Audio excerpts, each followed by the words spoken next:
अस्सलाम वालेकुम viewers, welcome to मेरा उर्दू ट्यूब यूट्यूब चैनल। आज की वीडियो में हम बलूचिस्तान आर्म लाइसेंस की बात करेंगे।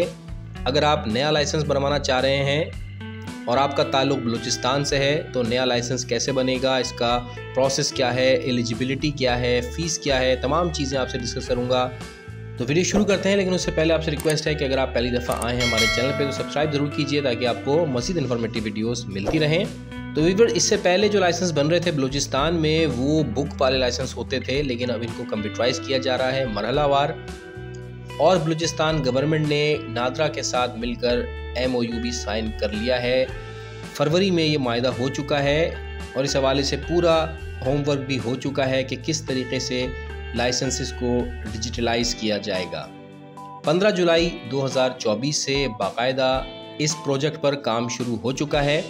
कोयटा में तजुर्बाती तौर पर इसका आगाज़ किया जा रहा है और बाद में बलूचिस्तान के तमाम अज़ला में नादरा के इश्तराक से बलूचिस्तान के आर्म लाइसेंसेस इशू किए जाएंगे। तो सबसे पहले हम बात कर लेते हैं एलिजिबिलिटी क्राइटेरिया की।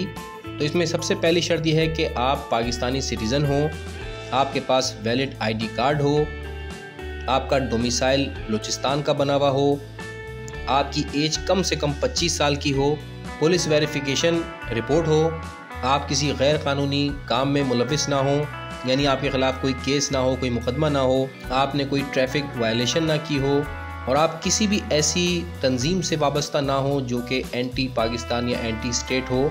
और इसके अलावा ये चीज़ भी देखी जाएगी कि आप फिज़िकली फ़िट हों, मेंटली रिटायर्ड ना हो, कोई आपको साइकोलॉजिकल प्रॉब्लम ना हो, यानी इस हवाले से मेडिकल रिपोर्ट का भी होना ज़रूरी है। बात कर लेते हैं फ़ीस की। तो जो आप एप्लीकेशन सबमिट करेंगे उसकी फ़ीस है 3000 रुपये, जो कि नॉन रिफंडेबल है और ये फ़ीस आपने अदा करनी है नादरा ई सहूलत फ्रेंचाइज पे जाकर। इसके अलावा गवर्नमेंट की भी फ़ीस आपने पे करनी है, जो कि मैं आगे चल के बताऊँगा।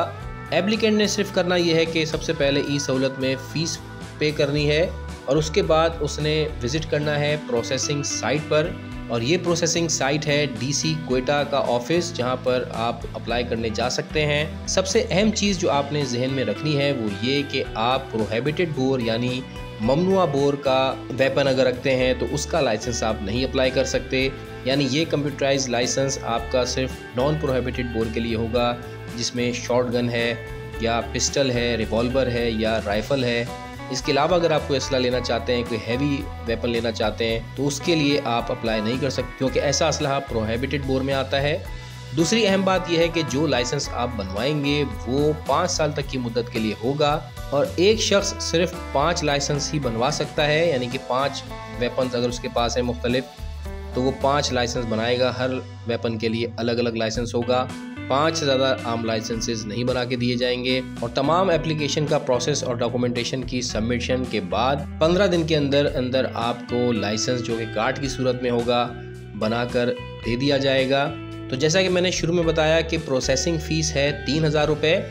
अगर आप शॉर्ट गन के लिए लाइसेंस बनवा रहे हैं तो इसकी फ़ीस है 9500, जो कि गवर्नमेंट की फ़ीस है। और अगर आप इस लाइसेंस को ऑल पाकिस्तान में कन्वर्ट करना चाहते हैं, यानी आपका लाइसेंस सूबे बलूचिस्तान में भी वैलिड हो और ऑल पाकिस्तान में भी हो, तो इसकी फ़ीस 10,000 रुपये है, यानी सिर्फ 500 रुपये का डिफरेंस है। और अगर आपका वेपन पिस्टल है, रिवॉल्वर है या राइफ़ल है तो इसकी भी प्रोसेसिंग फ़ीस 3000 रुपये है और गवर्नमेंट की फ़ीस 13,000 रुपये है। और अगर आप इस लाइसेंस को ऑल पाकिस्तान की हद तक बनवाना चाहते हैं तो 16,000 रुपये इसकी फ़ीस है। अब ये पूरा प्रोसेस होगा कैसे, किस तरह आप अप्लाई करेंगे और किस तरह आपको ये लाइसेंस बन के मिलेगा, इसका एक प्रोसेस फ़्लो मैं आपसे शेयर कर लेता हूँ। सबसे पहले जैसे कि मैंने शुरू में बताया कि आपने प्रोसेसिंग फ़ीस पे करनी है ई सहूलत में। इसके बाद आपने विज़िट करना है ऑफिस का, यानी DC ऑफिस जाना है आपने। वहाँ पर आपका प्रोसेस होगा, आपका टोकन इशू किया जाएगा, आपकी डेटा एंट्री की जाएगी, आपकी पिक्चर ली जाएगी, बायोमेट्रिक वेरिफिकेशन होगी और इसके बाद आपके तमाम डॉक्यूमेंट्स, आपकी एप्लीकेशन भेज दी जाएगी DC या होम ऑफिस, जहां पर डिसीजन लिया जाएगा कि आपको लाइसेंस मिलेगा या नहीं मिलेगा, यानी आपकी एप्लीकेशन को अप्रूव करेंगे या नॉट अप्रूव करेंगे। और ये इन्फॉर्मेशन आपको SMS के ज़रिए दे दी जाएगी। अगर आप एलिजिबिलिटी क्राइटेरिया पर पूरा उतरते हैं और आपकी एप्लीकेशन अप्रूव हो जाती है तो आपने गवर्नमेंट की जो फ़ीस है वो पे करनी है। उसके लिए आपको दोबारा से जाना है ई सहूलत पर, वहाँ पर आपने अपना वो मैसेज दिखाना है अप्रूवल का और आपने अपनी बकाया जो फ़ीस है वो पे करनी है, जो मैंने शुरू में बताई कि 9,500 जो है वो शॉर्ट गन की है, और पिस्टल, रिवॉल्वर या राइफ़ल की फ़ीस 13,000 रुपये है, और ऑल पाकिस्तान की फ़ीस जो है फिर वो 10,000 और 16,000 के हिसाब से है। ये फ़ीस जमा कर लेने के बाद आपको डिमांड नोट इशू कर दिया जाएगा।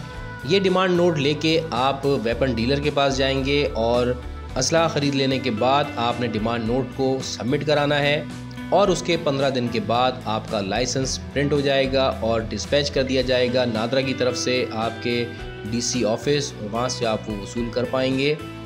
तो ये एक जनरल प्रोसेस है जो कि मैंने आपसे डिस्कस किया बलूचिस्तान आर्म लाइसेंस के हवाले से। अगर वीडियो आपको इन्फॉर्मेटिव लगी हो तो लाइक और शेयर ज़रूर कीजिएगा। आज तक के लिए इतना ही, मिलते हैं अगली वीडियो में, तब तक के लिए अल्लाह हाफ़िज़।